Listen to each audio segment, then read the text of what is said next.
Assalamualaikum warahmatullahi wabarakatuh. Shalom, Om Swastiastu, Namo Buddhaya, salam kebajikan. Perkenalkan, nama saya Rafli Pradipta Saksono. Kali ini saya akan membahas beberapa materi mengenai hukum perdata internasional dengan dosen pengampu yaitu Bapak Ogian Hafiz Juanda, SH, LLM, CLA. Materi pertama adalah definisi hukum perdata internasional menurut para ahli.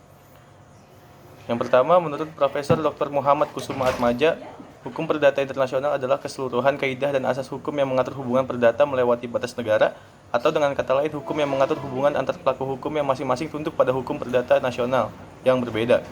Kedua, menurut R.H. Grefsen, hukum perdata internasional berkaitan dengan perkara-perkara yang ada di dalamnya, mengandung fakta yang relevan dan berhubungan dengan suatu sistem hukum lain, baik karena teritorialitasnya dapat menimbulkan permasalahan hukum sendiri atau hukum asing untuk memutuskan perkara atau menimbulkan masalah pelaksanaan yurisdiksi pengadilan sendiri itu atau asing.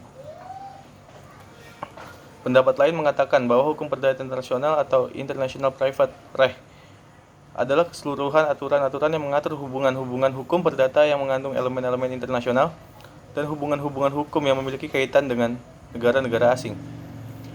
Menurut Sudargo Gautama, hukum perdata internasional sebagai suatu keseluruhan peraturan dan keputusan hukum yang menunjukkan stelsel hukum, manakah yang berlaku atau apakah yang merupakan hukum. Jika hubungan-hubungan atau peristiwa-peristiwa antar warga negara pada suatu waktu tertentu memperlihatkan titik-titik pertalian dengan stelsel dan kaidah hukum dari dua atau lebih negara yang berbeda dalam lingkungan kuasa tempat, pribadi, dan soal-soal. Menurut Profesor Grefsen, hukum perdata internasional adalah hukum yang berkenaan dengan perkara-perkara yang ada di dalamnya, mengandung fakta relevan yang menunjukkan berkaitan dengan suatu sistem hukum lain, baik karena aspek teritorial maupun aspek subjek hukumnya. Materi yang kedua adalah asas hukum perdata internasional.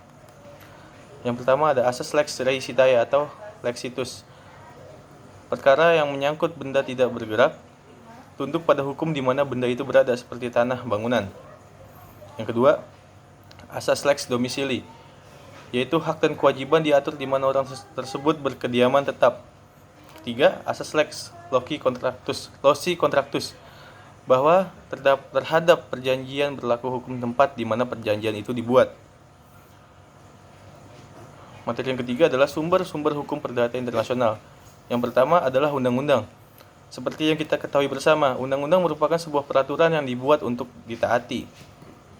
Kemudian ada traktat. Traktat adalah perjanjian yang dibuat di bawah hukum internasional oleh beberapa pihak yang berupa negara atau organisasi internasional.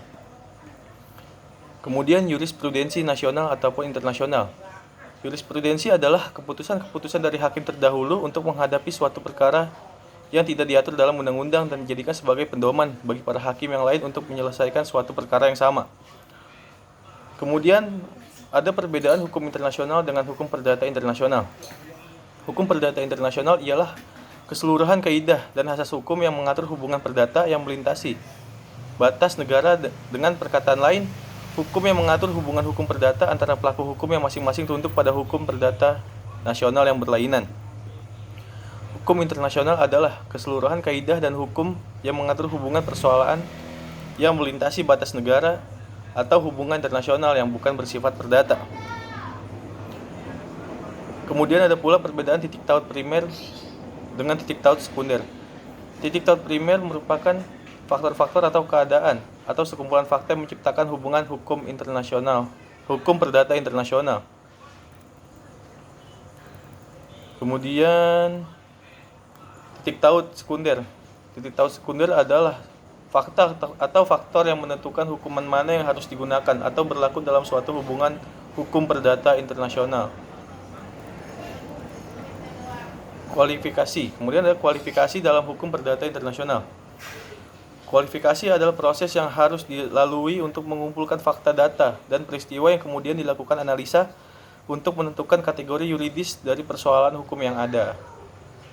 Ada beberapa teori kualifikasi dalam hukum perdata internasional. Yang pertama adalah teori kualifikasi lex fori atau kuasa hakim. Yang kedua, teori kualifikasi lex causae. Menurut teori ini, setelah lembaga hukum mana yang ditetapkan untuk memeriksa dan mengadili suatu perkara. Kok lebih